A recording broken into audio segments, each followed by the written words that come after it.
Iran Israel সংঘাত নিয়ে বিবৃতি দিয়েছে G7। কানাডায় চলমান সম্মেলনে জোটটি ইসরায়েলের পক্ষে অবস্থান জানিয়েছেন।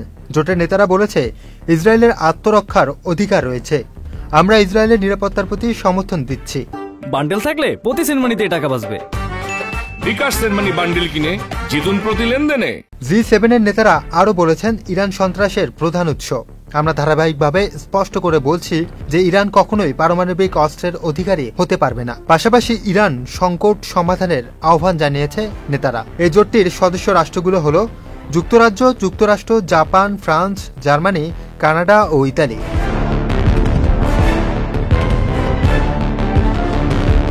ইরান ও ইসরায়েলের মধ্যে সংঘাত আজ পঞ্চম দিনে গড়িয়েছে। যে কোনো সময় এই সংঘাত মধ্যপ্রাচ্য জুড়ে ছড়িয়ে পড়তে পারে বলে আশঙ্কা করছে। ইসরায়েলি হামলায় ইরানে এখন পর্যন্ত নিহতের সংখ্যা প্রায় 2 শতাধিক। নিহতদের মধ্যে দেশটির শীর্ষ কর্মকর্তা, কমান্ডার ও অন্তত 11 জন পরমাণু বিজ্ঞানী রয়েছে। অন্যদিকে ইরানি হামলায় ইসরায়েলের নিহতের সংখ্যা প্রায় 20 জন ছড়িয়েছে।